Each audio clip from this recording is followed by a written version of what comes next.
and hugged. He was like my brother, he was a big brother. And walked in the room where he had the wardrobe, and he opened up, all his jumpsuits were in there. He had on a kind of a robe, black velvet robe, black velvet slippers during that period of time. I mean, the details, even the room size was all exactly the same. And then we met Sinatra, he was right here. Met John Wayne here. Met so many people here over the years. It's like I can never even remember when I wasn't in this hotel. That's how young I was, basically, in the 70s. Yeah. Merrill, why don't they have pictures of you guys? Why don't they have Guys, pictures? it's like you go in the bathroom. You see, the Osmonds weren't supposed to happen. But you guys were great, and you were You know here, and that? I was here, and I know. got upset with you that they don't have any pictures of you guys. In an industry that's so somewhat confused, Put it nicely. I don't know how to say it any other way. Yeah. The Osmonds weren't always what you'd call the hip thing Yeah. to want to be involved with. Instead, we were crucified in England in the press at the beginning until Paul McCartney came out and supported us. When he did, the press had to back up a little bit. But we've never had friends really in the industry, in the media. But you guys have supported us and defended us and moved us to the place in history where people can't deny that we came here and we did what we did. You know? Be it good, be it bad, be it whatever, the Osmonds were not plastic.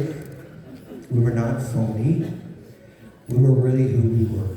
And we're so grateful that that legacy will live on through the third generations and fourth generations. So Those are real let's nice. ask these kids now some of these questions. So let's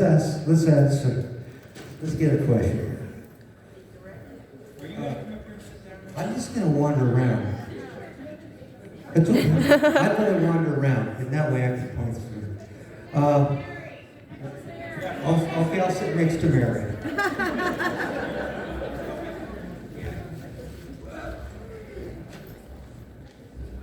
You know, I don't know how to make this work. Do you want to read them? Because I don't know how to. I ask, I don't have to answer, right? Okay, go ahead.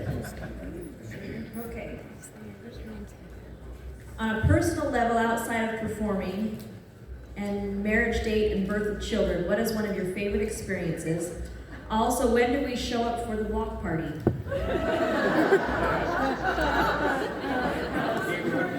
Oh, the neighborhood block party. I don't know if this is going to be fun. I don't know what to do now when I'm home, except I'm going to start to paint barbecues. And I will be a hip neighbor, I guess. We will have. You wrote 3 new songs for this show. I think you should keep writing. What are those questions? Okay, so what is one of your favorite experiences outside of performing? Is the question. I don't know. Do you have any favorite experiences? Things, Disneyland, going on family trips, camping. Camping is one of our family's favorite things.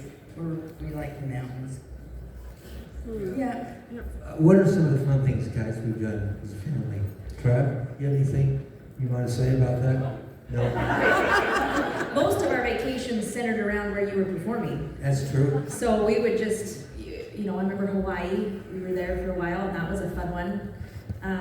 But really, we just picked some things to do wherever he was performing and tried to go as many places as we could. So we got to go a lot of places, and I think that's one of the greatest benefits we as kids got to enjoy. We got to have fun while he worked. That's true. We've all seen England. He hasn't seen the Tower of London yet. Well, I go drive by it. But I really have never been a tourist by any means. I've traveled around the world, all over the place, but I've never really gotten in a cab or seen anything. So that's one of the things I intend to start doing when I grow up. Yeah. You're going to take people around England, right?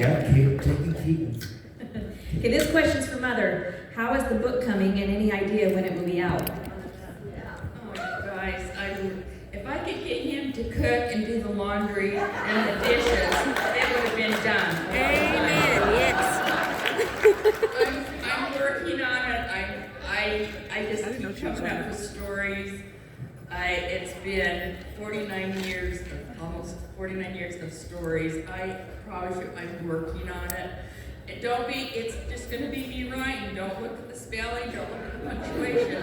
It's mostly just going to be for my kids so they know what it was like, and for you guys. So just don't look for a perfect book. It's just going to be Mary.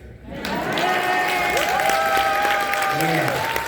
And boy, I tell you what, she has everything in detail. She knows everything. Somebody for my 16th birthday gave me a diary, and I've written every day of my life. I'm not going to say how many years of journals that is. Forever 29. Go ahead. Who in the family of the performing Osmonds do you feel is the most talented musically? Whoa. That's a loaded question. Oh, Yes, she did, and I agree. no, that's a really crazy question because everybody has such talent. I mean, everybody. You know who was the most amazing, brilliant brother in the family is Jimmy. I mean, Jimmy is a master up here. And he was taken so fast. And but he's doing well, by the way. You know, I was with him the other day. He's doing fine. He's getting better. Every day he's spending a lot of time now with his family. But and he's painting. Donnie is brilliant. Oh my gosh. I don't even know where to start. Every one of them are so unique and different in their own way. We stole all the talent. I have none. That's a lie. That's a lie. That's a major lie. Mary, you raised a great family.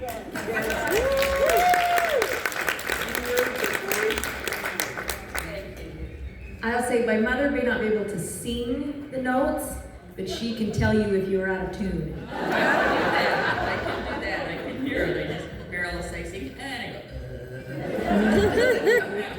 go, So here's the next question. When you, Alan, and Wayne wrote your songs, did you also compose the music? Do we also compose the music? Did you write the music? Well, here's the way it always worked. We would, all of us would basically come to the meeting with an idea. In the case of down by the Lazy River, for instance, we were sitting out there at our little pond in Huntsville, Utah. There was a big reservoir, and it was Alan that said, "Hey, Alan's one basically came up with that."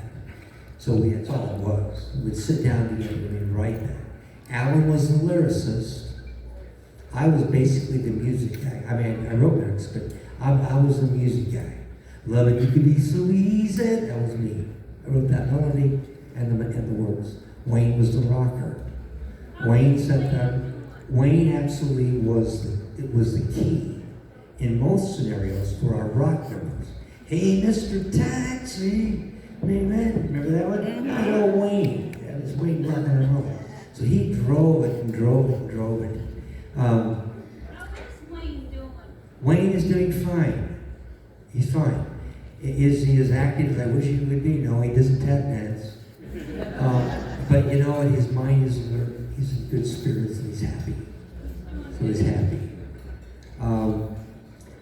That was the writing. That's how he wrote. There's a lot of people that have asked me about how Jay.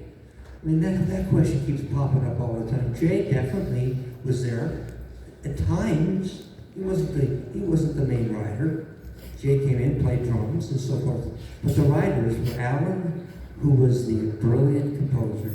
Wayne was the rocker, and I was the melody guy. So that was what the whole concept was about from the beginning. Jimmy never really did much writing. Donnie was always composing his own programs, and he added to a lot. But in those heavy 70s years, the three of the brothers were just out there rocking and rolling night after night, day after day, and her journals are so detailed about bringing food in. And remember that night? Sleeping in the corner with after doing my embroidery the whole day, and then I fall asleep in the corner on the floor. I mean, we had a studio, guys, in Los Angeles where they built the studios built it for us, and we lived in that studio for day after day after day with writing the plan out. It's one of the most amazing journeys we've ever had. So yeah, the writing was truly an amazing moment. What are your kids' occupations? Good question. Well, I want them to tell you, because I'm still trying to figure out my sons. Travis, tell us what you do for a living. I don't know what I do for a living at the time. I have a master's degree in weed science, and that's not marijuana. That's weeds. Okay, so I control weeds in agricultural settings. I help farmers and ranchers control their weeds. That's what I do for a living. I'm a consultant for that.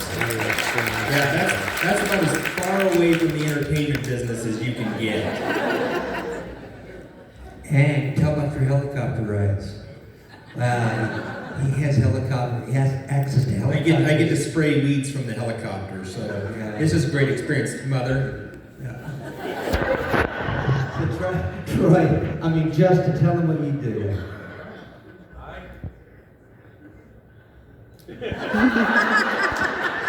You can't hear that, you need to go get your hearing checked. And that's what I do. I help people hear.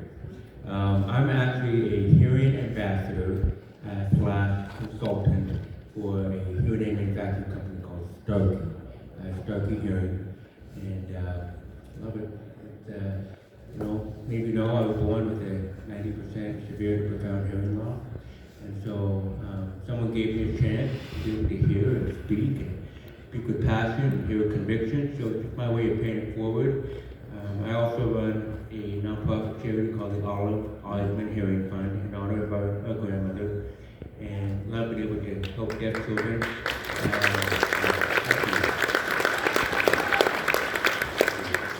And I also have a master's degree, a master's in business administration, and because of my brother Shane here, he helped me get that. So I had to pick his brain on that. We did it together. A great story from that. Yeah, that's my story, and I'm sticking to it. I guess I also have an MBA, so bring in there. No, I love my family, love everything about each and every one. We're all very different. I think you can all see that.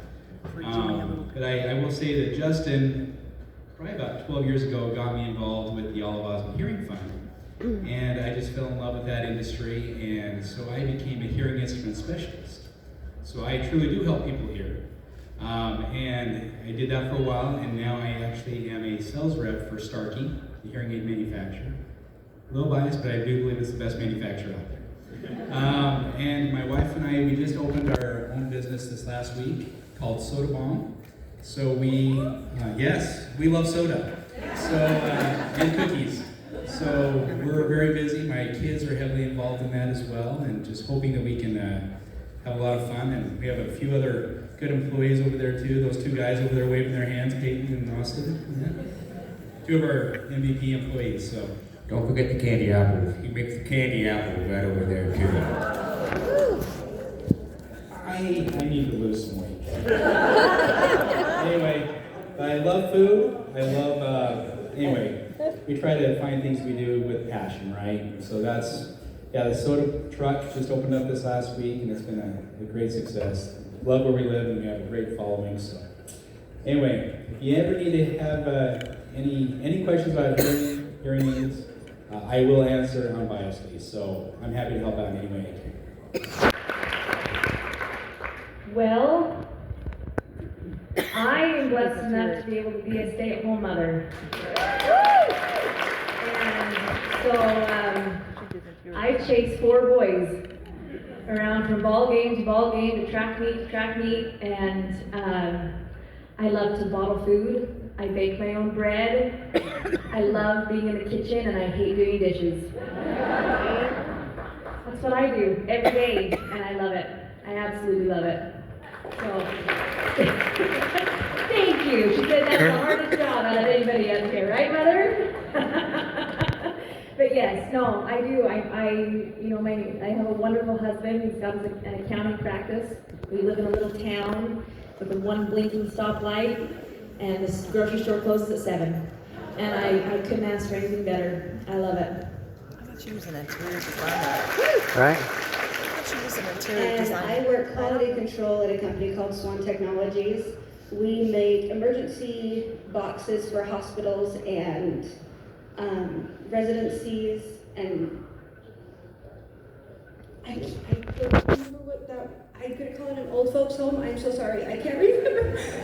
Rest home. Sorry. My brain has ended. I'm vacation-wise. But yes, we do that so in case the power goes out, they still have phones and internet and anything that they need to keep everything running. And then on my time off, I teach my parents how to work their technology. Work their what? With the teach their parents how to work with technology. Oh. Here's one. How did Mary tell you that you were going to be a dad for the very first time? Oh.